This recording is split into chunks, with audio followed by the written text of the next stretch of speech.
Welcome, listeners, to the Highly Doubted Podcast. I'm your host, KQ Dog, and this is episode 103 with your boy. I'm sorry, damn, I fucked up already. With my girl, my B Mike, number 2, my trusty sidekick, my Robin to my Batman. You're a one-man band, apparently. You said what? You're a one-man band. No, I'm joking, man. Whitley is here. She is the second half of the Hideout podcast. She is the. What are you to the podcast? What do you bring to the podcast?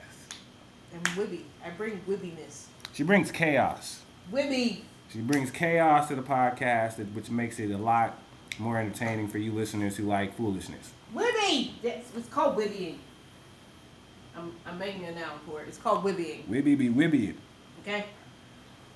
So, hello listeners. I want to thank y'all for continuing to listen to us as we've been going back into the trenches of the Highly Doubted podcast. We're still trying to get the rust off.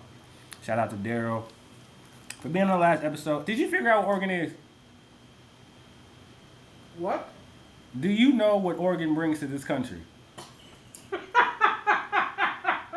God damn it. I Googled this. The sneaker capital. All right. Nobody cares. We had to. That was the topic of the fucking episode yesterday. That episode. What is Oregon? I'm just saying. Shout out to Daryl. Shout out to all the listeners in Oregon. We fuck with y'all. We salute y'all. We know what y'all do for us. We appreciate you. Yes, we do.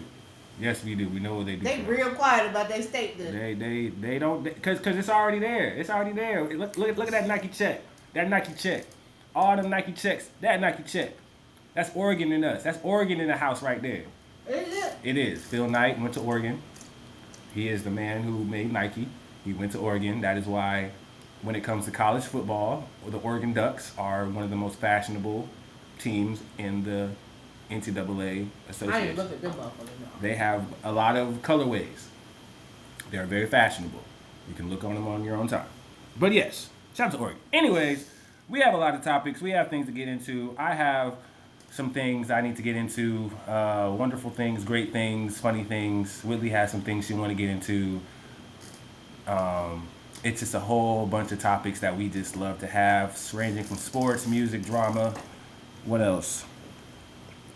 That's it. That's all we got. Sports, music, and drama for you. If you ain't like sports, music, and drama, then this ain't for you, baby. Not this time. Not this time. We ain't talking about none of the informational, intellectual, progressive, international inventions. We ain't doing that today. That's not what we doing today. We doing a good old-fashioned music, drama, and foolishness. That is what the Highly Doubted podcast is mainly about. So let's get into the shit. All right. Number 1. We can start with the women. We can start.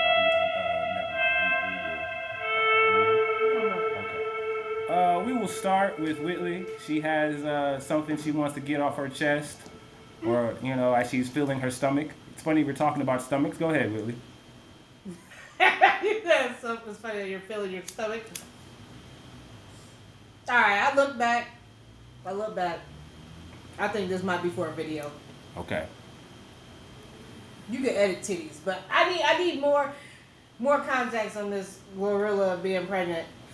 So if you have not known, listeners, GloRilla, who is a up and starting young female hip hop artist, she has dropped her album called Glorious.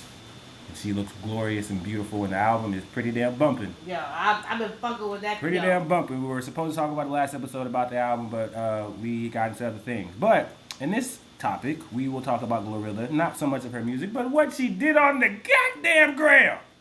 Posting baby bumps like she's pregnant. Now, see, the internet is having a whole bunch of fleeing with this. And at the same time, I think it's hilarious because I know damn well just off of what y'all think she's doing, she is not pregnant.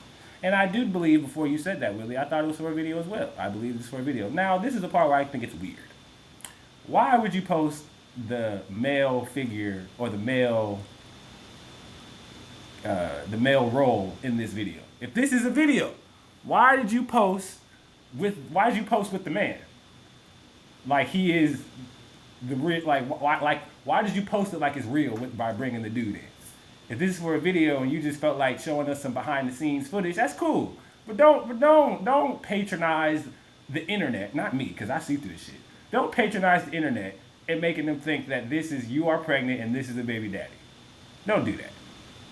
Unless this is the baby daddy. And I really feel like this is the baby daddy. Listen, I've never, and you know I've never been torn when it comes to figuring out if celebrity's pregnant. You know I'll be on point with this shit too. I'm looking at the photos, right? Ass do look fatter. Titties do look bigger. Way bigger. So I have a different type of angle with this, if that is the case. And face do look fatter. So, for people who do not know who GloRilla is, it's not really about her music and, her as an artist.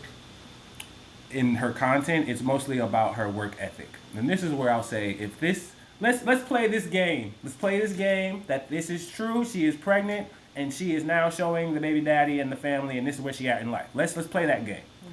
I congratulate her for making sure she got all of the content promoting her album, the run for her album, before she got this big. Mm-hmm.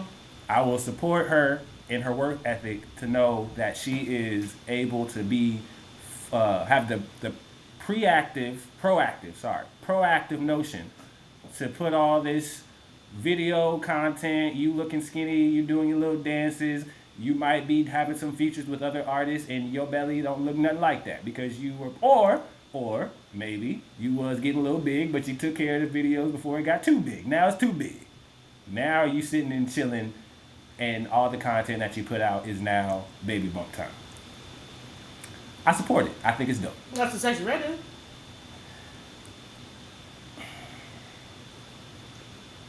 That is what Sexy Red did. My only thing is Say, hey, yo, bro, how you did it? The only... Give me 411. Well, see, this is where I think other artists have done this before, maybe not as bold as this, but I love how this generation is getting more secretive, though. In what way? Because I don't see it. With the pregnancies. I guess. Like, this generation is more of, like, privacy pregnancies versus ours is like, yeah, we're pregnant. Let's do a gender reveal. But these motherfuckers like, y'all ain't even gonna know. I'm pregnant with a belly. Is that because you're secretive or you're trying to protect your brand?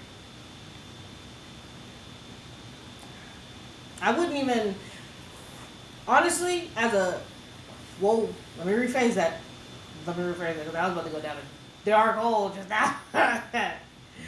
Rephrase, for a pregnant person, it ain't even about the brand. It's about keeping your, like, it's way bigger than brand. It's about your peace? Yes, it's about peace because any pregnancy can turn into a chaotic one. Has nothing. I feel like that would have nothing to do with brands, honestly. Now it may be managers wise cooking it up for them to say yes, it is because of the brand, but low key, women don't want to be bothered. I agree. I especially if they want food, leave the fuck alone. Uh-huh. Sometimes sex. Uh-huh. Oh God, don't get me on that. And then, what was it? And making sure their health is good. Mm-hmm. They don't give a fuck about no goddamn brand. Especially if they in like the second or third try. Fuck you. Don't tell me nothing, bro. Don't tell me nothing. I think that has been a normal thing that is happening in the industry with certain superstars, i.e. Cardi B. I want to say Beyonce for a time. There were moments where the talent was pregnant, and instead of stopping everything, we're going to continue the show. We're going to continue what's going on. And let's just say again, hypothetically, we do not know, but let's say GloRilla is pregnant. I again shout her out for making sure she got all her ducks in a row before it came to, I can't move no more. I can't do this shit no more. I can't move. Look at me. Do you see me? I can't move.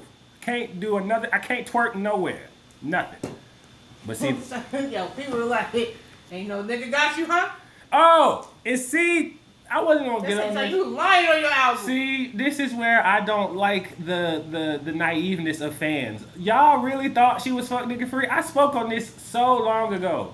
Y'all niggas think she fuck nigga free? The comments are hilarious. They was like, I thought you was fuck nigga free. See, the who, I forgot what episode, what I was talking about, but I was saying, yeah, she, to y'all, but she saying all that except at home with her man. And someone was like, she got a man? She got a man?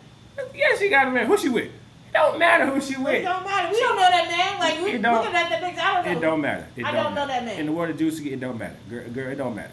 It don't matter. But if it's a video, now let's get to, if this is a video, this is prop work. Let's make sure we cover all bases here, damn it.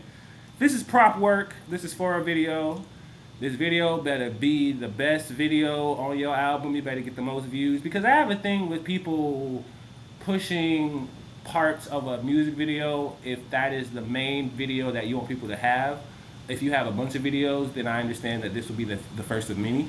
Not necessarily you pregnant, but just you in the prop or you giving us behind the scenes footage of said video for your album. If this is a video for one of your songs on your album, and you're just showing us a little bit of the props and what it's gonna be like, and him and the taste of what we're gonna get with the video, that's good marketing, that's good promotion. Everybody else who's naive to think she's pregnant, y'all fools. Because obviously there hasn't been enough time, or she's probably had enough time to where I think she would have been, someone on the stage room would have been like, oh, she's showing. The fact she's showing this much and no one ain't said nothing is another reason why I think this is also a prop in the video. She could be wearing big ass jackets all day, but I don't know. But I rarely see her even like people say that she's out and about. Besides what she posts. Like, I don't see nothing. Well, like, there's a whole thing that she posted. Like, she's always inside, though. That's what I'm saying. She's never, like, outside. Doing little TikTok dances inside, huh? The TikTok inside the house trick. Ha. Like, even this one, like, is her outside. But this is, how did you get paparazzi footage and post it with your outfit? This was planned. You see what I'm saying? Of course. This had to be planned. So all her shit is literally planned. Like, well, at some degree, I do 30% believe their paparazzi still exists to know when people of certain statuses are going to be at certain places, so they stake out until the person comes outside. And because we are of that culture, I believe still a little bit, you make sure you got that shit on. So that's number one. But number two, in terms of just being an artist and having things to stop the flow of your run or tour, a woman, a female artist, having a baby is one of the biggest things to put everything on hold.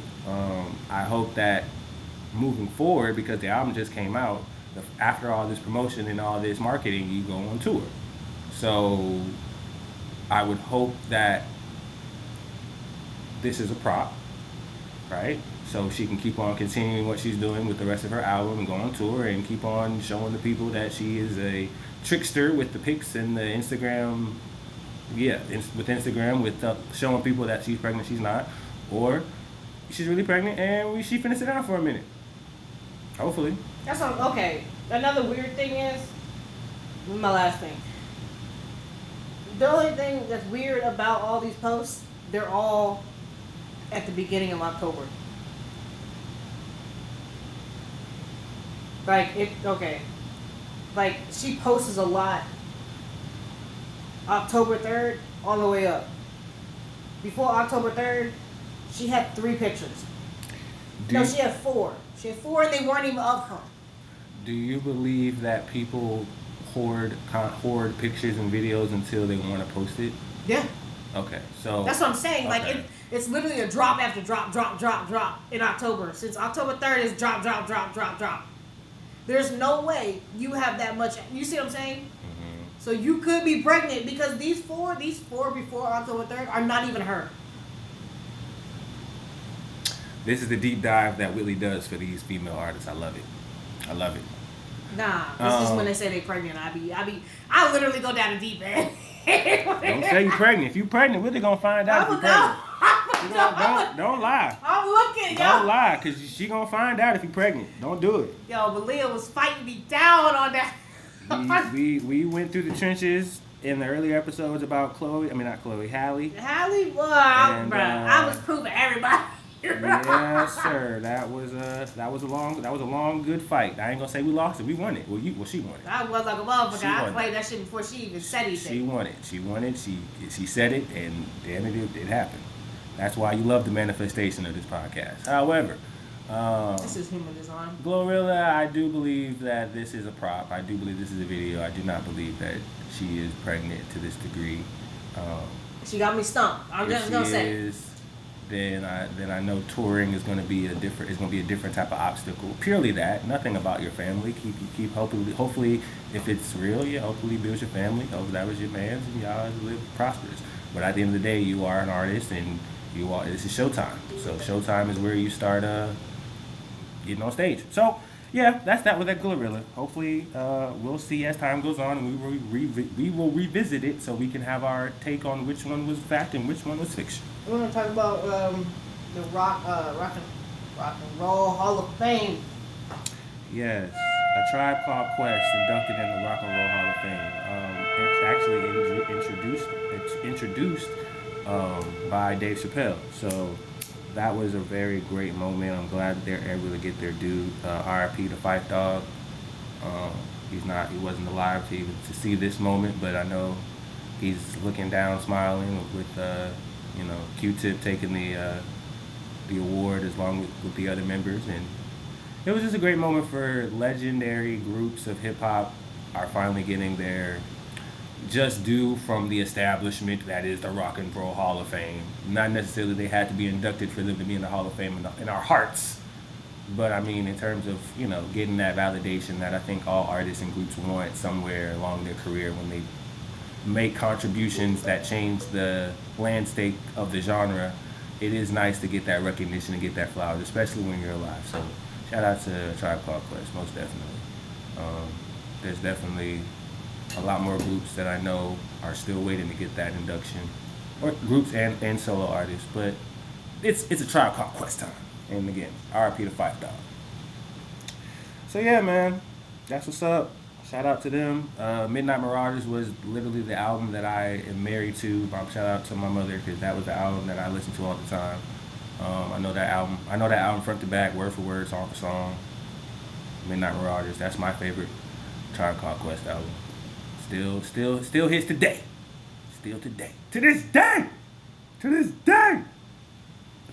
So yeah, man. Tribe Called Quest. Oh Lord.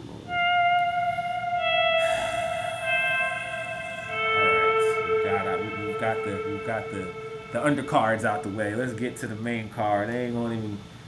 We gonna go to the peak, and then we're gonna go down with the topics in terms of how I'm presenting them. I'm gonna talk about my experience at the Houston. What the hell is wrong with me? Charlotte, Houston. Where are you from, Negro? Usher. Are you having an identity crisis? This is a bad start to this segment, and it's going to get worse as it goes on, but it's okay because I'm here to stand on what I'm here to talk about. So I was blessed, honored to work the Usher concert when he was here. Before you say that, let me tell y'all, when this man walked in the door from work, I was like, is you okay? Like, this man looked like he had a whole bunch of weight on his shoulders that he just couldn't shake. And he just sat here, fell asleep, sitting straight up on the couch, listening to whatever he was listening to. I was playing video games. I turned around. I forgot this man was still in the living room. He was on creeper status, and I was like, yeah, I'm gonna go in the room now. I don't like that. I don't like the way you ended that. Creeper status is not the way you should. That's how I went in the room. I was like, man, he's being a creeper. I didn't even know he was still there. I was like, I'm gonna come in here with you because I don't want to be out there anymore. It's weird out there. The atmosphere is. I don't like it. I'm just gonna lay down and go to sleep. I apologize that I made you feel that way. It's fucking weird, yo. There was a lot going on in my heart, in my spirit. Okay. So I went and worked the Usher concert, and I will start with praise, love, and admiration because that is what I do feel.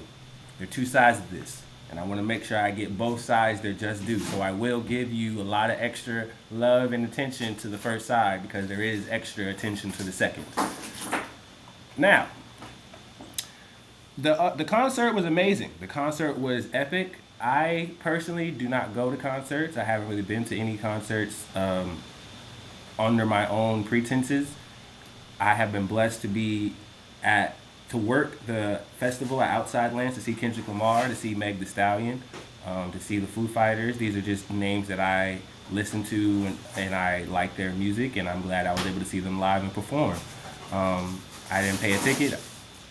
I got there for free, and it was a great experience. However, because I haven't had a lot of experiences at concerts, I mainly have a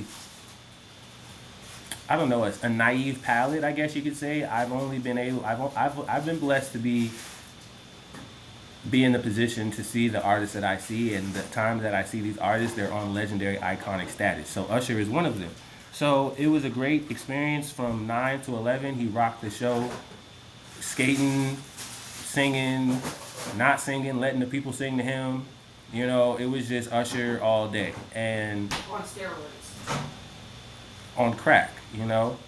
Beautiful, all beautiful people looking their best, beautiful women of all sorts, of all sizes, of all races, of all colors, just Not looking. naked women, didn't you? No, they were not naked. Some looked they looked very good. They looked really, really, really good. They said Usher coming to town. I gotta show out. They did. Some by themselves, some with their friends, some with their man, but they made sure they had that shit on. And they looked good. And even I was under awe of singing certain songs and under awe of seeing all the things that came with being in this space with Usher. All the way down to before he even gets on stage, he has all of his stuff everywhere. When I say his stuff, I mean all of his monitors, his backup monitors, his speakers, his people. There's just a whole bunch of Usher all over the damn stadium. Arena, excuse me. And as an artist, I am in awe. I am just intrigued. I am so just starstruck on this situation of me working the Usher concert. I'm not here on some, oh my God, I want to take a picture with Usher. I'm more of an artist looking at an icon, looking at a master at work before he even steps on the stage. The preparation for him to get on stage. It's really all dropping. Really just admirable. There's other words I could use, any other words you could use for just being impressed by what you see, that is that. And I was so humble to just be there and just experience that as an artist, seeing another artist perform. It was amazing. Okay. I loved it. But on the flip side, I ain't like that shit, man. I ain't like that shit. Now, what do you mean, KQ? What are you talking about? You just gave a whole bunch of love and praise. Now, let's get to the second side of this shit. I am going to stand on the hill. I'm going to start this off. I don't know how the dynamic of the rest of this segments go. We're going to go back and forth. We might lose ourselves in the topic, but I'm going to stand by starting on this second part saying I stand and die on this hill. Who the fuck is Usher? Hey, what the hell you doing right now? Now, respectfully, I just said who Usher was in the first half of this whole thing, so that's a rhetorical question. I ain't like how you said that, though. But the artist in me was starting to feel certain ways as the progression of this concert was starting to happen. Let me start. I was working the bar. It was fine, you know, near the state, near a good spot in the arena where you could see stuff if you go behind certain whatever. So, yeah. Everyone's talking about Usher. Everyone's speaking on Usher. Everybody's talking about just Usher-esque type thing. Did you see the man backstage or not? Him backstage? No. I was only able to see him during the time he wanted to be seen. I heard him during sound check, but that's the most you can do in that space. But Even soundcheck was dope, right? Soundcheck was amazing. Just like the little peephole I could see through, like That man was speaking through the hole. You know what I'm saying? Like on some real. I'm sorry that I missed that part. No, even seeing him in soundcheck, hearing him in soundcheck, I just admired that part from being an artist, seeing another artist go through the motions of prep. Like that's just dope. An icon, legend doing the fundamentals, if you will. Every artist should always practice before you're about to do whatever show you're about to do, big or small. Even if you did it the day before. Hey, I appreciate that because that shows the traits of a real master at work. I'm gonna keep on saying that throughout this podcast because he is a master at work. Now, that was the last of the praise. Let's get to this other shit. I felt certain pinches, and if y'all ever been pinched, y'all know it doesn't hurt, but it's annoying as hell. I was getting little pinches in my chest as the progression of this concert was starting. As we were talking about Usher, I'm gonna say probably an hour before he gets on. The doors are open, people are coming through. I'm in a space where the people who come through our space, the suites, they have their own suite where they literally open the door and that's there for them for their people. So you gotta have something to be in this space. You gotta have some money. Gotta have some shit to be in here, right? So where I'm on duty, being festive and joyous and welcoming to the people who are ready to experience Usher. And there was a lot of beautiful damn women coming around that corner. And after like the fifth beautiful woman that passed through the corner, I was starting to be like, hold on a goddamn minute. Wait a goddamn second. What the fuck is going on in here? Where the fuck is... Who is this nigga? I'm giving you who is this? Like, who is this? Who is he? Oh, wait, these women, it's Wednesday. It's Wednesday. We gotta go to work tomorrow. Who is this man? who is this man? And why is he making all these women look like this coming in this place? Jesus damn. Yo, Chris Brown comes to Spectrum. I was like, what the hell? So, and these are the little pinches in my chest where it's like, what the hell is wrong with you? Shake it off. Duh, it's Usher. Come on, remember who we at. All right, Usher. After the 30th beautiful woman that came across the corner, I was sick. I was like, what the, okay. This is getting out of hand. Because at this point, it's not like I'm seeing the same woman, right? These are different types of women. This is where I will also say, I'm not hating, this is not envy. I am impressed by the wide range of women that are coming to see Usher. Very, very eye-opening to me. Like I said, I don't go to concerts, but if I go to a concert, I want to be around the best. And I just want to see what the best bring in. And goddamn, he was bringing in them things, goddamn. Damn. And the thing that's crazy is older women, younger. Woman even brought her damn baby at the damn goddamn concert. Her baby walking just like this, holding hand and everything. Come on, finna see Usher. Come on, looking good as hell. Bringing their kids. I said, oh hell no. Who is this man bringing this baby here? Who is this? Baby is here. Whose baby is this? Who the hell do you think you are? Whose goddamn white baby is this? So these are the moments happening in my chest. Now, as it gets closer to bringing that baby is so wild for me. Baby, she brought in her baby, y'all. But the thing is, I'm just in awe of just how this man is his pull. Like the pull is crazy, And this is an artist looking at another artist and what their presence is going to do for the city that they're in. So that's where I want to put the point. But I am like, what the fuck, right? Now, let's skip through all the theatrics, right? He gets on stage, he starts singing. The crowd, I can't hear it because I'm in a space where I can't see. I can only hear. When he gets on stage, the crowd don't even sound real. They don't even sound real. It's a packed house in there. He got the whole thing packed out. It's packed out. It's a whole full crowd. I've never seen Spectrum packed out. I ain't never seen it. I ain't never seen no arena packed out, ever, in my life. Never. I ain't never seen shit packed out, and I was in the presence. Even if a festival don't count, because that's a festival. I was going to say it's outdoor. Yeah, it's outdoor. It was loud. Charlotte! You never been to a packed stadium? No! Oh my God, that shit echoes like a mother. No, I have not. And I love that I have this naive take because I feel the way I felt in this moment. Not even on some fan shit, or as an artist shit. I'm like, what the fuck is this? It's insane. I was able to... Even Jasmine, when she went to Chris Brown, she was like, "Ma, can I cuss? Can I cuss, please? I need." She was like, "I need. Let me. Just let me." She was like, "Yes, you can cuss." She was like, "This is fucking awesome." That's beautiful. Now, the part that I know people are gonna get mad at me at, and like, who the fuck are you, KQ, is when he started singing. He was playing them shits, man. He was playing them slaps. You know, he was playing every single song of all the catalogs that are legendary, and he did renditions of them. He was killing it up and down the thing, and people was singing, people was going all this and all that. And in my head, as I was singing along,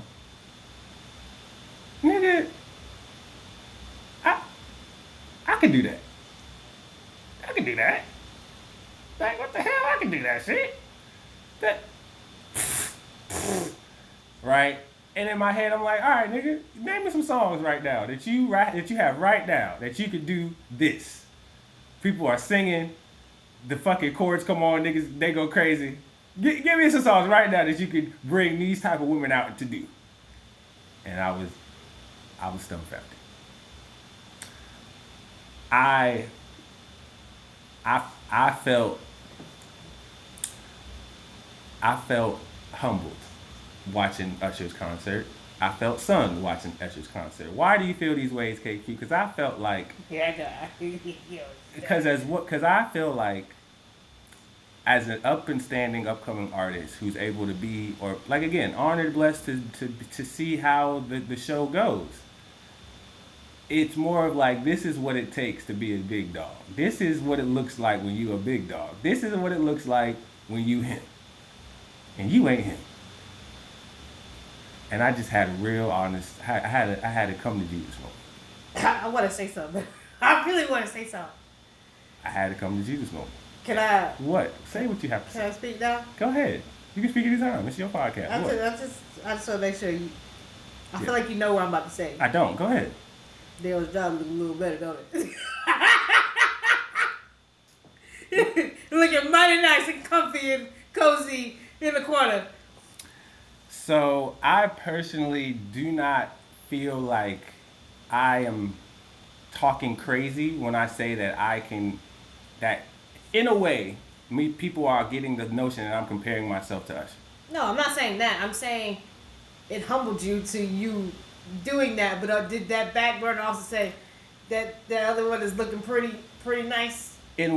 Okay, no, I didn't think about that one time, but I can see where that could be a direction I would turn, but the direction I turned was, nigga, no, I'm him. You need to turn up. You need to turn up, nigga. You need to go back in the lab and you need to get your shit right. You need to get your shit together. You need to be like that. That's what you need to be right there. Singing, dancing, and feeding women cherries when you doing your breakdowns. That's what you need to be doing. All right? You need to be on that type of level. That's the level that's when you talking about you want to run the city. This is what it looks like when a man run a city. That's what running the city. It's not even his city. That's not even his city. And he running it. That's what it look like. That's what it take. It take all of the equipment down here. It take all these people over here talking about Usher this, Usher wanted this way, Usher wanted that way. We need this because Usher wanted like that. Get out the way because Usher coming out. He about to do soundtrack. Nobody get in there. Get out the way. Shut up. Usher singing. This is what I need for KQ to be. And because I have never been in an Usher concert, nor have I been in a lot of concerts to where I've never really experienced the world the world that an artist brings to a stadium. He did that shit. There's a beauty, and I'm glad I'm bringing this up. There's a beauty about being in a venue when no one is there. It's very quiet, very empty. The stillness of it, knowing that the storm is about to happen. Exactly. It is so fucking dope. And I know maybe as a fan you might not think of it, but as an artist, that's literally like a football player looking at the field before the Super Bowl type shit. Actually, it's not even just that. Like literally, I understand what you're saying because low-key you have that feeling when you're about to open the doors to a restaurant. Yes. As a host, you gotta check everything, make sure everything's good, and then as soon as the door is open, you're like, oh shit, it's time. And then that first motherfucker walk in, you're like, ah shit, here goes the night. It's already started. Right. So I appreciate. Yes, it's not just entertainment. It's a lot. It takes a lot. And there goes my appreciation / admiration / envy. I'll say it to how many people are running around getting shit together for one man, one dude. All of this for one dude. All of these movements and moving pieces and all of these preparations and all the priorities for one man. That's some player shit. And that's some cold ass shit to where as an artist, that's where you not aspire to be, but if that's what you are in your career and you demand that, and that's just that's just the standard, nigga like me gonna be like, God damn, what the fuck is going on in here? This shit is crazy. Because even celebrities still come out for your ass. Exactly. Thank you. And I was hoping that there was some celebrities that would have showed their face, but he went to Atlanta before Charlotte, so I know they was in Atlanta. So it's okay. I understand that. But and I knew there were some people that I follow on Instagram that were there too. But nah, man, it was too much. I think that's what I'm getting to. As an artist, I was overwhelmed. As an artist, I was humbled. As an artist, I felt sunned. As an artist, I felt like, damn, dog, like you ain't popping, nigga. You need to get your shit up. Like, nigga, Usher over here killing shit. What the hell you doing? He's also been in the game. He has been in the game for a long time. And this is where I'll go deeper into myself about what I was talking about. Granted, the songs that he is singing that he's destroying are classics. They're older than me. When I was a kid when he was singing this shit. So he's a legacy act. He's a legacy act. So it takes time to get to this level. There's people in the game right now who still ain't on this level, nowhere near that level. So someone like me who's speaking on this, like, all right, feel that way. But if you really feel that way, then start now. Start getting on your shit. Start up and coming. Start taking it over, because that's what it looks like when you take over something. So it was really just the example being made to the point where, like, I got it, and I was like, you know what? I want to go. I'm ready to go. You know, I took Steve! God damn it, Steve. You're going to have to help us out, Steve. I get timestamp this, Steve. I don't know what the fuck she's talking about, but she might be right. The hell? Yeah, timestamp that. 37. Yeah, timestamp that. Anyway. No, wait. Yeah, timestamp that, but I'm going to let you know. You can't do that. Can't do what? What you trying to do. Why not? Because what? Because off the phone call we had, and that person was like, hey, you can't be doing that. He literally said, you can't be doing that. That. Yeah. And I'm not talking about that. I was speaking on me getting to a place where I'm past just being a local. That's not what we're talking about. I know what you're talking about. I'm done talking about that. Oh, I was going to say, well, said and seen some shit. In segment, Steve. I'm talking about what it takes to be more than just a local entertainer, right? And being around an icon, legend, a master at work, especially just for music's sake, that's nigga, for me, that's the bar. That's the bar. Ain't nothing less, nothing below that. Like, having just the world in your hands for 2 hours, whatever you say, whatever you do, it is just excellence. Like, that's where I am trying to strive and try to go forth. And Usher gave me a hell of a blueprint. It's 20 years down the road. I got a long time to do it. But if I rather look at someone, I rather look at the work ethic and the way that Usher got into his. You might reword that. You better reword that. I am more interested in Usher and that's how. That's old door. Okay. All right. I see what we doing.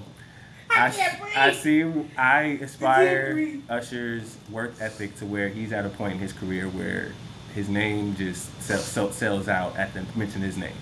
I would love that. I aspire to that. It takes a lot of hard work, but I got to start now. At the same time, nigga, you better hurry up. Because this nigga doing this shit 20 years after the game, nigga ain't gotta do no new songs no more. Nigga just singing his own shit, having renditions of it, just making fun. He having fun at this point. But I guess that's where I again strive to be. That man is NLE chopper with different slut me out. That man made a country version. I'm sorry. Go ahead. What? Oh my god. Yeah, just go ahead. I'm laughing at myself today. But yeah, the Usher concert was a great experience. As a fan, it was very electrifying. As a host, as artist, it was very humbling. Very humbling. Especially if you see yourself as great and you aspire to be one of the greats in the field that you believe is yours when it comes to music. So, especially in R&B. So, just the just the women alone, I was like, God damn. I ain't afraid to admit it. Shit. But, I got a couple questions. What? What's your question? Do you really want all them women? I Is don't. that when you gonna say, nigga, I made it? No. I made it. I got all the women. I'm glad you say that, but that's not Cass. What do you mean? Oh, what? Okay. That's not what Cass wants. What is? Oh, I see what we're doing. See. No, I'm not done. Continue. I'm winding it up. So, Cass don't want that. Cass wants to be a one-man band. He want one woman to try. I don't know what. As a matter of fact, you know what? I'm with Kyle on this. Yeah, I'm with Kyle. Yeah, you. What? You. I think it didn't humble you too much. Not enough. Why do you say that? I love the passion. I really do. I love the passion. Uh-huh. I really do. I believe in you. But even great basketball players have fallback careers. Okay. Even artists can get canceled at any moment. They also have a fallback career. There's fallbacks. So, there's nothing wrong with a fallback, especially if you do have a real life, realistic notion that what you're doing isn't going to be fruitful. And throughout my whole life doing this, that has been a conversation I've had with somebody, whether it be you, whether it be Kyle, whether it be anybody else I care for, would ask me that question is if, what's the backup plan if this doesn't work? And I'm of the type of sorts to say, I'm not thinking about a backup plan because the moment I think of a backup plan, I'm not putting all into what I'm doing. I will be first to say this, especially at this juncture in my life, specifically at this time, what's happening. Throughout my whole music career or my whole entertainment career, I have never been able to put 100% of myself into it. Never been able to do it. Never been able to do it or never did do it. But I could never sit here and say I put 100% in my craft, my career as a whole for a long amount of time to see what would it do. And there are moments where it was more than what I would usually do, and it was fruitful, but I would never say 100. So that's the part where I'll say, what does it look like if I do that? What does it look like if I put 100% into what I'm doing, 100% in my music, podcast, brand, fate, everything, right? What does that look like? And I have never exercised that to where I don't feel like I can just hang it up because I've never really tried. Really tried. Really say I did everything. What is really trying to you? Really trying to me is being everything that I want other people to do for me. Which means marketing, promotion, things of the nature that is not just content creating, that's my specialty, but the other things that come with it. Knowing or prioritizing things that encompass the content that I create. And I hate doing that because either pre or post, right? Which means, I'll say post in terms of doing the product, making a song or making an album, and then the marketing and promotion that comes after that. It's not my specialty. I'll be fucking transparent because this is the Highly Doubted podcast. When I make podcasts, we do this shit, we edit this shit, we get the shit out. Cool, it's a great, solid episode podcast. But the promotion and the marketing after that, it's the weakness. You know what I'm saying? So that's where I'm okay in being a strength in the content creation of what we're doing, but the other parts I'm not going to stress because not only I'm recognized as a weakness, I can work on it, but I'd rather find someone who's that's their strength rather than me trying to spread myself thin and try to do everything. But at the same time, that's my excuse for saying I'm not going 100%. So I can say that I can speak on all the contradictions in that little flurry of things I just said, but that's where it's like, all right, fuck all that. Let's do it anyway. So you could say that's an excuse, but because of those excuses, I haven't 100. So now going 100% in everything I do in terms of the podcast brand, I have nothing but time. And to wrap it all up, this is the first time in my life where my job, and my professional and my personal are intertwined. So as a music lover and an artist, I'm now in a space where I'm surrounded by entertainers and musicians and artists all the time. So when I come home, which is where Whitley's talking about me acting on hum and drum, this humbling feeling that I was getting from Usher was not so much of me trying to be like, oh, I'm down on myself, but it was like, nigga, like, you need to go inside and really see if this shit is what you want to do, because you really just saw a nigga who know how to do this shit effortlessly, right? And this is what comes with it. You know what I'm saying? So I'm all the way down here compared to him, all the way up here, but if I'm not looking at nobody else in terms of stature or work ethics in terms of anybody else. Like, I don't look at the greats. I only study the greats. So if you want to be great, that's what it got to be, and it starts today. So that looks at whatever time you're doing, whatever time that you have, you need to put into the things to make it grow. I.e. more promotion, more marketing, more posting, whatever. Like, get your wardrobe up. Start to get these photo shoots. All these things that I want to do for the podcast, not the podcast itself, but speaking, but just the things surrounding the podcast to make people come to it. So, yeah, that's what Usher did. Usher did that to me. Motherfucker made me look at my whole building like, what the fuck is going on in here? The fuck is happening? Ain't shit moving. Move this shit in the ground and shit. Fuck. But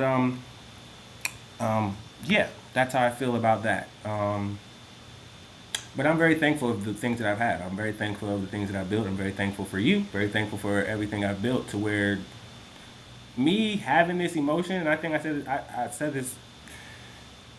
If this is anybody else, I wouldn't care about. I would not come in here with all this energy. At least the second half of it. I would not come in here. If it was anybody else, I do not care. No, Chris Brown.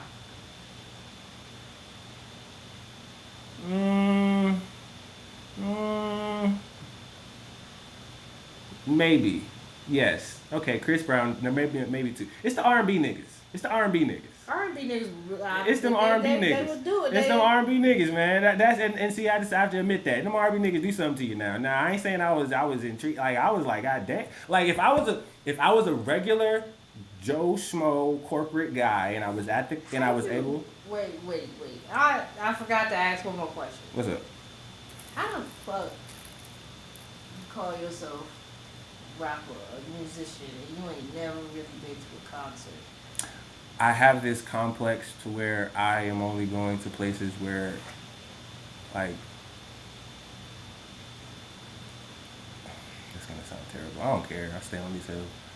I have this complex to where I'm not paying for a concert, even if it's my favorite artist. I'll see you. If I see you, I see you. But if I don't, I don't. But you want niggas and bitches to pay for your shit.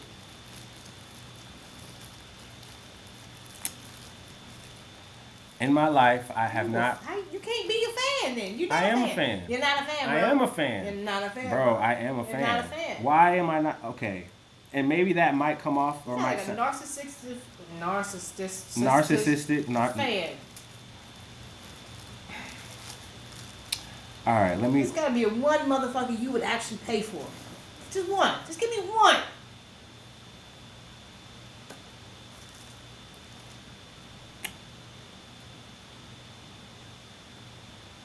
I paid to see J. Cole. I paid to see J. Cole, not Dreamville Fest. And that's not because I don't think lowly of it. I think of it as, if I'm going to Dreamville, I'm going as a vendor for the Highly Outed podcast, and we're getting backstage passes, so we're gonna see them anyway. But we're here on some other shit. We ain't here just on some fan shit. Like, I feel like that's more the opportunist in me. Like, I don't look at. I'm a nigga. I'm I'm him, nigga. I'm not going to general admission. No. If I'm going to a concert, one of my favorite artists, I'm in the VIP. I'm in the dope section. I'm in the backstage. Nigga invited me. Nigga called and DM me. Hey, KQ. Hey, I would love for you and your team to come through. Hey, matter of fact, we gon' sorry you can't come to the concert, but I'm gonna come through on the Highlight podcast. We gonna spit the shit. So you're limiting yourself because you No, want to be in that area. no, I'm not limiting myself. I'm keeping a standard to myself to where if I'm going to be at said place, it's because I'm in the said place in this way. Like, that's just where I stand on. But celebrities also go see artists as well. They do in the VIP section. Look, like I just said before. If I go, then I'm gonna go and be in some top echelon So you got shit. money. Yeah. Or connections to where I can get in and see it. You're not getting what they give. Like you're not I'm buying seeing. shit or something. What you mean? No, that's not what I'm saying. Like now you see what type of like artists bring to the table, as in like the background and all that stuff. Like you could have seen that if you went to a concert. No, I couldn't have. I would be able to be all into. I work at the building, so there's certain parts of the building that I have access to, but that parts of the buildings are either exclusively to the crew or like Usher's crew because that's where they're having all the production and stuff, or just having not VIP, but just access to certain places. Going period. Like you see things regardless. Like if you go to that stadium, you wind up seeing stuff anyways. Like you'll see the back because they make a stage, blah blah this that and there. I actually know the person that set up that stage. What's up? You actually know that person. I do. China? Really? China was there setting up the stage. China. I love China. Shout out to China, girl. What's up, girl? Yeah, hey. She was out there doing Usher the stage. Yes. That ain't like. And that's what I'm saying. Like, seeing Usher is dope. A ticket to see Usher, a front row ticket to see Usher, or work the actual concert for free. I'm gonna take this one. That's just because you a cheap motherfucker. I'm taking a ticket. I can see you and I'm getting paid. You didn't see anything. I saw enough. You didn't see enough. I saw enough. You saw enough that your free package gave you. Remember that. But versus my ticket. Yeah. I don't see all access. While your limited free ticket. I'm making money there, but I'm making money there though. It don't matter. It do matter. It ain't about the money. It's about having a good time. I did both. Not the way you walked in this motherfucker. Well, that's because. That's because. Not the way you walked in this bitch. Well, that's because as an artist, bro. Like I just felt the presence of a master at work, and like that was overwhelming to me, to where I was like, God damn, like. There's always gonna be someone bigger in the room. Of course, you're damn right, and that's where Lil Fish, Lil Krill. That shouldn't affect you at all if you know what you bring. But it's Usher though. Who the fuck cares? It's Usher though. Who cares? And that's what I'm saying. If this is any other person, and I was if I had this, R&B nigga. if I had this, no, and that's where Chris Brown takes that, and we're done. Because even if this is Drake, I wouldn't care like that. If it was J. Cole, I wouldn't care about that. If it was, I would care. It could be the same woman. I do not care. But that's the part where I'm speaking to. Or maybe the same woman. But what I am saying is, if this was any other artist and I had this feeling and it wasn't a legend / icon, I would be like, what the fuck are we talking about? Why should you even care? Why should we even care about that? So we can actually transition. Are we done with Usher? Are you? Yeah. Okay. We're still in the stadium. We're still in the stadium. Rihanna, that we love. No. That's not a segue to that. The segue is Oh, LeBron. what the fuck is wrong with you? I'm sorry. I'm still feeling away. It's a whole basketball stadium. I'm still feeling away about the thing. I'm sorry. He's an R&B motherfucker. You are not an R&B. Cut it out. I'm trying to. No, you're not. Stop it. I can't bump you while having sex. It's not about the sex. All right. Yes, see? it is. No, it's okay. R&B niggas bring sex. They sell sex. You're not selling sex, Kiss. What if I'm trying to? No. What if I'm trying to sell sex? Guess you can't do it. Why can't I sell sex? You can't. No. Why can't I? What the hell? You can't do it. Why? You can't Tell me why I can't sell sex. Guess. What is wrong with me selling sex? You can't sell sex. I'm not putting your privacy out there. Hold on. Just stop it. Hold on. Steve? This ain't about. Hold on. This ain't about. Steve? This ain't about. I'm calling upon the almighty Steve. We're going to respect Steve because he does a lot of hard work for us. Okay. All right. We will move forward. Without Steve, let me try to work this without Steve.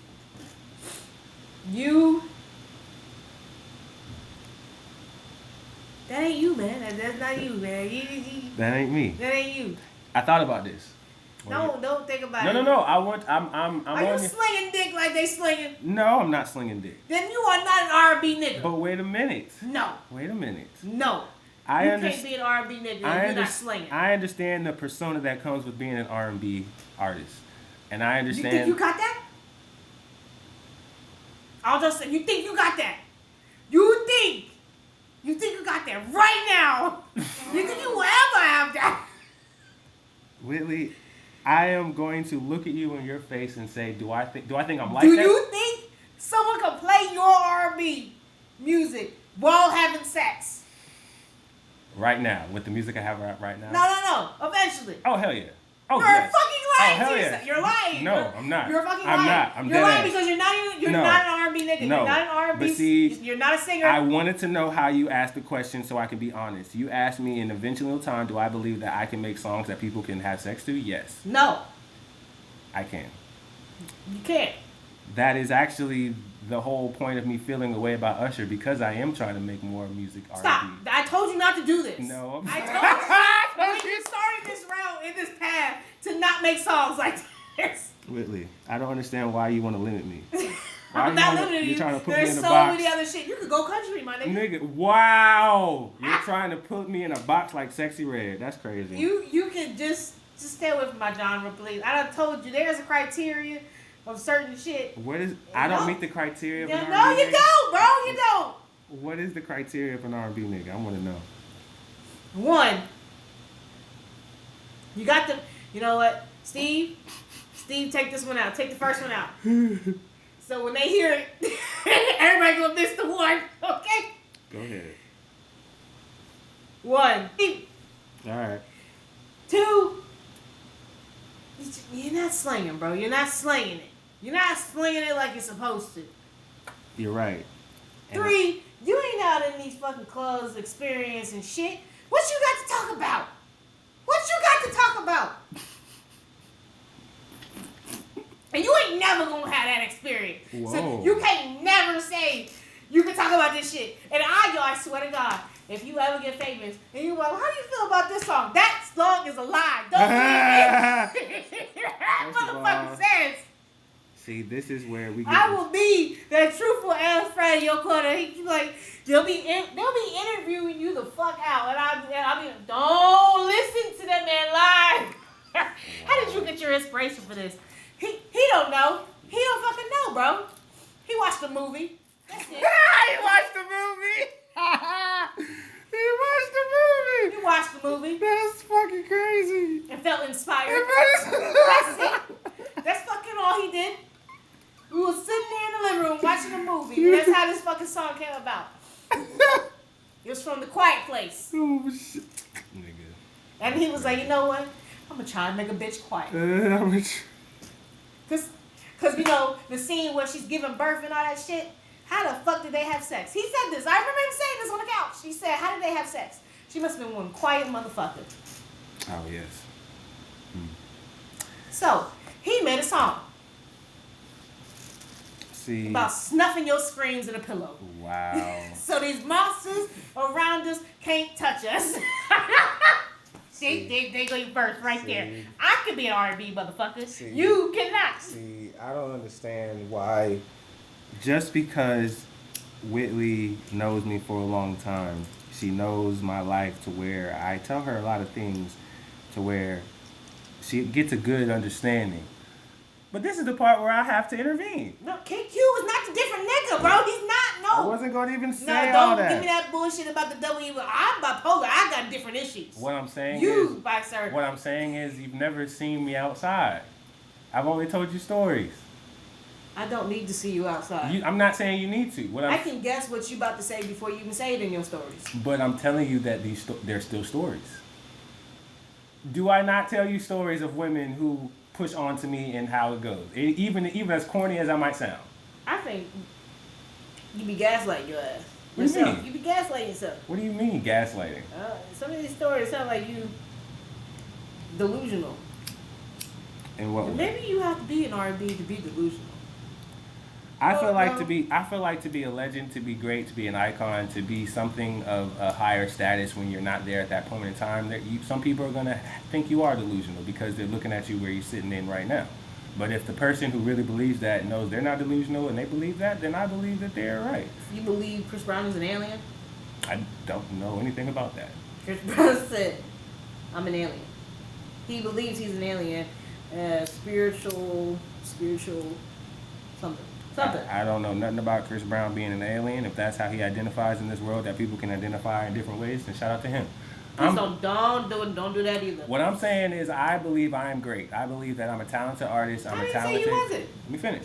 That I just need to put a little bit more emphasis in my marketing and promotion, and by golly,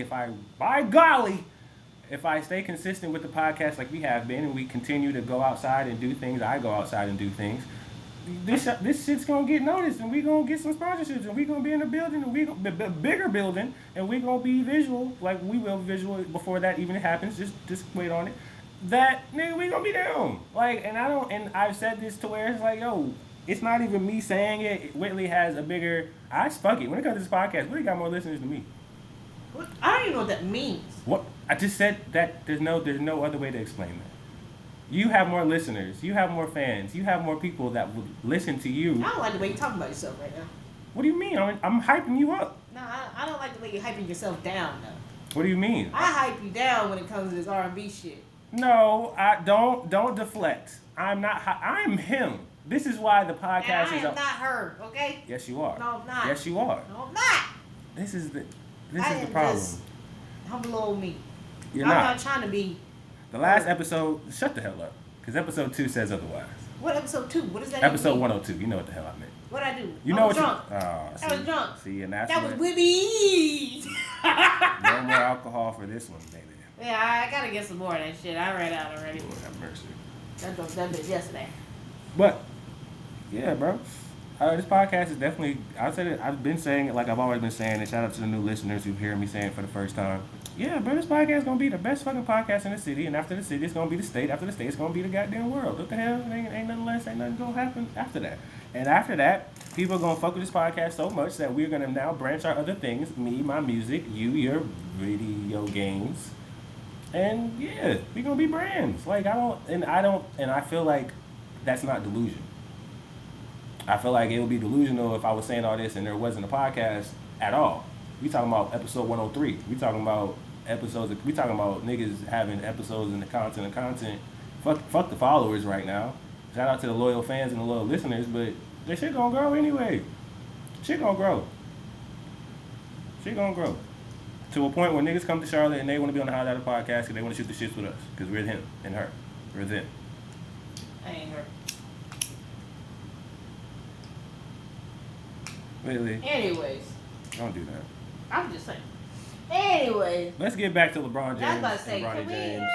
get back to him creating his own teammate? So LeBron finally had his dream come true to have his son on the same court as him. No. He created a teammate. They wasn't getting the job done. They said, here, I'm going to make one in the run. See, this is where I'll play along with Whitley. So LeBron James created his My Player 20 years ago, and now his My Player is old enough to play with him in the game with him. His My Career. His My Career is now started. So, investments is crazy. But no, he definitely was able what was to. The score? The score was Lakers 110, Timberwolves 1 something. The Lakers won. But I know the maybe Lakers. they created a teammate. No, let's be accurate in this one. No, I'm getting the stats. Well, no. As Willie gets the stats, let's finish what we were saying. LeBron James finally got what he deserved. He's finally had his son finally on the same court with him, and being with him made him have a deeper focus. Sports analysts are saying that LeBron has a deeper focus, a deeper commitment, a deeper investment in the Lakers now that his son is here to try to make them go for a championship in his late stages of his careers. And this is the perfect piece to make LeBron give us that GOAT one last time or two more times, depending on how long he wants to be there. But definitely one more time. Having said that, Bronny scored no points. He wasn't there for. He was in there for 3 minutes, and he scored no points, and he got one rebound. I want to say. The highlight is Anthony Davis with 36 points, but we were talking about Bronny and LeBron James and Ken Griffey Jr. If you don't know who they are the baseball father-son duo for the Reds, and they were the identical situation with LeBron James and his son, where they are now playing on the field at the same time. So he did any points? No points. No free throw? No. He got two. He threw up 2 shots. He was 0 for 2.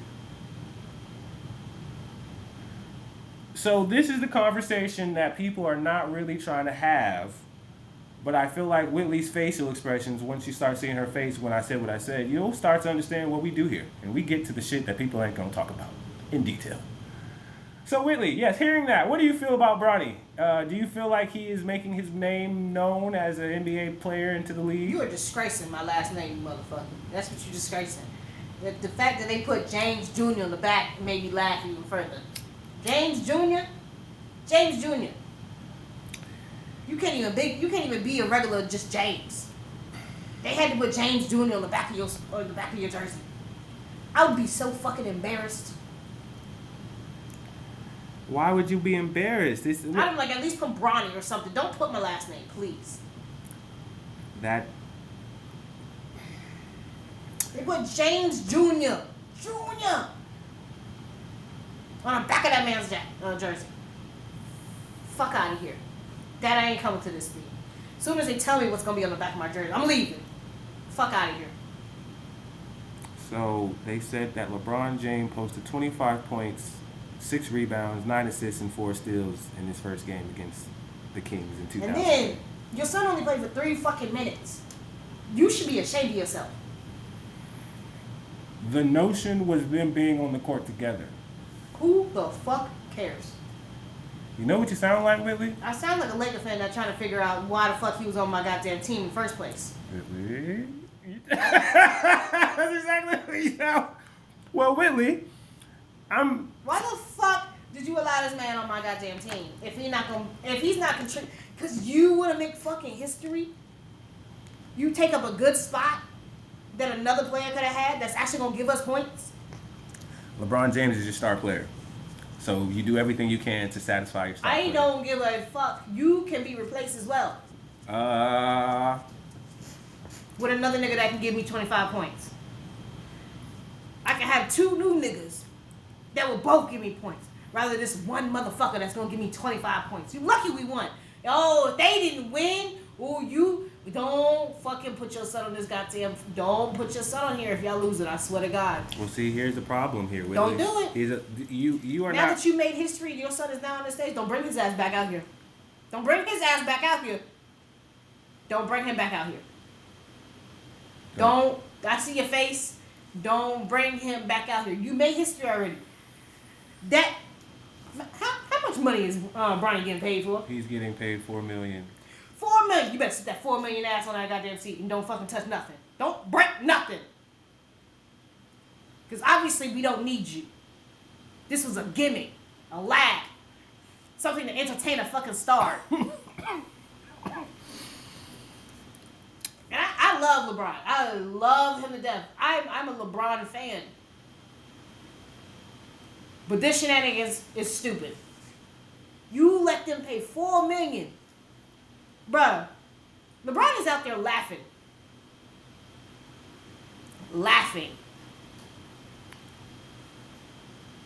Oh, I'm sorry. 4 years for 7.9 million. 7.9. LeBron is laughing. He's laughing. 4-year rookie deal, 7.9 million. Yo, 4 years. You better. I'm calling this right now. What's the average a player gets in the season? An average contract in the NBA? Is that No, what you're shooting wise, like. Oh, like an average. It ranges between the 40s, the low 40s. If you're The whole season they're gonna make 40, like an average. if you're talking about percentage, like No, not percentage, like points. points. The average, if you average like 11, 12, if you average like 11, 12, 13 points, you're a good role The player. entire season? You're talking about the average player. The average player, just a role player, a guy off the bench, a guy second string. If he's bringing in 11, 12 points, that's good. That's outrageous. That's good. That's outrageous. I'll put it. If you're a rookie, there we go. If you're a rookie, I'm paying you 7.9 million. I mean, yeah. Oh, all these rookies going to camp. They going to camp. Well, that's where most of the rookies have, especially if you're getting drafted high, you are expected to perform high when you get into the league because you are most likely the team. I get it. Nah, I'm not paying you this. Yo. So these niggas is sitting pretty. So, why the fuck did I have to be a crippled bipolar person? So they're saying nah. They're saying two questions I'll ask you. They're saying that LeBron is not going to stay throughout all 4 years of Bronny's contract. He's not. And number two, that man is leaving in another year. And what will happen to Bronny when LeBron leaves? They say he's going straight to the G League. That's exactly where the fuck he's going. After that 4 years is up, that motherfucker. If I could kick this ball across, boo. But Whitley, you know how people kick the kickball with boo. But question, I have a question for you, Whitley. Do you think out of here? But do you think that he's going? Do you think that he is going to go straight to the G League, or do you think the Lakers are going to trade him off to somewhere else for some other pieces? G League. He's not even worth it, bro. That's why I was like, if he gets points eventually within the 4 years, that's why I was like, that's why I wanted to know, because I'm not big on sports. I need to know what the average rookie will do. 11, that ain't shit. For me to pay you 7.9 million. Matter of fact, who's another rookie on the team? Who's another rookie on a different team? It doesn't matter. I can give you another. What is his contract looking like? That man literally just got paid 7.9 million to be on the field for 3 minutes. Okay, we can go Stephon Castle. He is a guard who got drafted to the Antonio Spurs. Let's see here. Stephon Castle contract. He's getting paid. Oh, wait, whoa. Hold on. If it's higher, I swear to God. Oh, well, he was the number 4th in the year. He was number 4th. I don't know what that means. The higher you go, the more money you get. So like 7th pick? He's number 4. He was number. But no, like 7th pick, or like the higher you go that way, or like 1. 1. That's not high. That's lower. The lower you go, you get paid. I'm sorry. Yes. What the fuck is wrong? Well, you get what I'm saying. No, you had me confused. In the draft class, the number 1 draft pick is the number 1 person is number 1. Okay, Bronny was what? Number 55 in the second round. Stephon Castle was number 4. What does the second round mean? There are rounds that the league has when it comes to drafting. The way that you are notarized in status as a player is what round you get drafted in. The number 1 draft pick that you are in the round 1 is the top player who gets the most money. Everybody else below that is lowered. So, in the rounds, which basically means every team picks 1 player in that round. So, once you go to the second round, that is basically money, status, stock of said player. You can pay that person less. You can give them less of a priority. They're not as important on the team as your said number 1 draft pick. Mm-hmm. LeBron, the Lakers chose Bronny Jr. and used their pick on Bronny.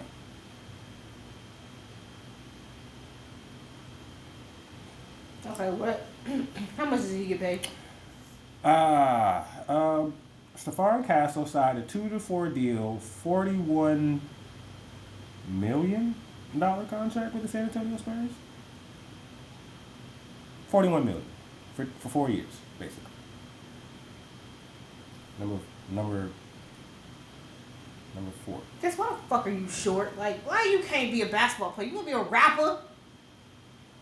What? First of all. The fuck? First of all. You know what? I can't. I have kids. They go in the league. They go in. Don't be that person. They going in the league. Don't I'm be sorry. that person. Don't be that Please, person. mama. I swear to God. Whitley, don't be I that can't person. help it. Nah. Fuck out of here. Nah.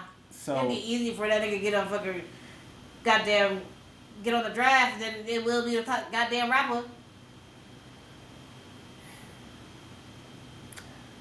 to be an athlete is to have God-given ability and talent as well as size and have a wanting to play to the next level. To be honest with you, you I don't don't care what you want. To be honest with you, today you don't have to go into league to make money. You can get NIL deals as early as high school, so you don't really have to have that big check, big moment at the league. The fuck is that? What up? Name, likeness, a name and likeness, basically. Like high school kids can now sign name and likeness deals to companies locally and get money. I'm letting you know, my kid's gonna be an athlete. That's all. That's all sports if they have a certain type of following. Yes. But to go back to Bronny, I do not think that, like I said before, I think this was not fair to Bronny at all. I mean, as much as it was about LeBron and LeBron having his moment, this is not fair to Bronny's career at all. If he is to be a part of the league moving forward, this is a shitty way to start it. Just for the sake of you not even getting respected from your peers because you are not even, to what people say, worth even being here compared to the other rookies that were drafted. Just simply off of your performance and the fact that you were not able to perform because of health complications. There are a lot of factors that made you not able to be at your best, so why are you with the best? That's what it is, as people are saying. This season is going to be really tough for the Bronny. Really tough. Not even because he's getting minutes, it's because you're not getting minutes. It's because you're going to be in the practice floor. You know who he is? Who? Kelsey. Kelsey. What's her name, Kelsey? Who's Kelsey? Oh, stop it! Stop it! Stop it! Stop it! Don't do that. They just put rookies all over. She is worth being there, and she made history. So did he. Motherfucker, yeah, what up? I'm gonna throw Kelsey Whitmore, pitcher for the Oakland Ballers, is a very good pitcher. She's one of the best female pitchers in the game, obviously, to be playing with men. That is my viewpoint on Kelsey Whitmore. Yes, Bronny has very good genes. This is not, but see, this is where I'm gonna be perfect in my comparisons with Kelsey Whitmore and Bronny James. The reason why Bronny James is where he is because of his father making sure that he was there. But and her father wasn't? No. Respectively, Kelsey earned to get to the spot she's at. Bronny did not. What I'm saying is, in terms of her peers, or they just wanted to be the first person to have a woman on their team. In order of their peers, I believe she's going. That's basically the G League. Well, but see, that's the part where I'm saying that Kelsey is there because she is better than the other women around her. She's the better, like, I looked at it as her being better. She's not going to play with the girls because she will dog walk them because she plays with men. Like, she's not winning and doing well like the men, but if she goes, I feel like it's one of those, it's a hard difficulty. Damn if you don't, damn if you do? Not really. It's, yes, but I guess it's such a hard difficulty to where if I go down just a little bit, it's too easy. But you would get paid more. Maybe it's not about the pay. Maybe it's about the competition. And that's where I accept. Everything's about the money. Yeah, obviously, because And this is the part where I accept LeBron for doing what he's doing because you just got your son is well off in life, right? Whatever he does in life at this point with his rookie contract alone, if he plays his card well and don't do anything stupid, which obviously he lives under your roof, he won't. So he doesn't have to have a career in the NBA, a long career in the NBA to be prosperous. The fact that he's in there and he has a contract and what he does with his money, which probably he ain't gonna do much because you're his fucking dad. He's gonna hold that shit and invest in some shit because that's what you're gonna do. I feel like this is more of a money situation. Is he gonna be named arguably one of the best players like his dad? Maybe. It's not gonna happen the way that he wants it, obviously, because he's gotten here is different. I'll put it this way: you weren't supposed to get in the club, but you in the club now. So what you finna do? Sit on that goddamn bench. Don't you come out here. Don't you get on this goddamn dance floor. Yep. Don't you get on this goddamn dance floor. You sit in the goddamn corner with the other has-beens over there. You wannabes. Go over there. Yeah, that's not fair for Bronny, man. That's not fair for Bronny, his career, and how he's trying to establish himself He's not establishing nothing. His father's establishing. But that's not. I think that is not fair for him in his future. He's still a player in this league too. His name is on checks. Like LeBron's not writing your checks. Adam Silver's writing your checks. LeBron wrote that check. No, he did not. LeBron wrote that check. No, he did not. The Lakers organization signed my check, not LeBron James. So. Let me tell you something. If they're catering to that man's needs, LeBron wrote that check. Bronny has an opportunity. See, I like not knowing about sports because you motherfuckers got some biased ass thoughts. It's not you the one talking about Laker fan ain't doing this, ain't doing that. I'm saying that I feel like I'm saying is the naive thought that you just said that LeBron's not signing his check. LeBron definitely signed that check. If you want me here, your name is my name, bitch. Like, he bitched him. If you want me here. The Laker organization is not liking this. The Laker Nation. Obviously they did. Laker Nation's not like, yeah, my bad. Laker Nation's not liking this at all. Laker Nation's. Yeah, I know. Because the highlight of the game was Anthony Davis. Exactly. It wasn't even you, Bron. When's the last time you been the highlight of the game? No. He won the game, but Anthony Davis is not the highlight. That's what I meant to say. He's not the highlight of the game. It was Bronny getting on the court for 3 minutes. That was the highlight of the game. No, it's not. It's not. As a Laker. Anthony Davis. Anthony Davis, yes, of course. But that's what I'm saying. Yes. When's the last time was LeBron James a highlight of making these points? He scored. He didn't score a lot. So I'm saying, in what game? When's the last game that he was the highlight? So why the fuck am I catering to you if you can't give me the points that Anthony's giving me? Well, it's the first game. There's 80 more games to go. 80 more games to go. Oh, I think I might be betting this year. This is a long season. Can I bet that someone gets 0 points? You can. There are certain apps that you can bet high or low, which means more points than they had the last game. Oh, I'm finna bet real low on you, Bronny boy. Can I bet if they have time on the field? You have to look at the apps. Someone DM me about some goddamn apps. Yes, I need to know this. We will not name those apps if we're not getting money off them.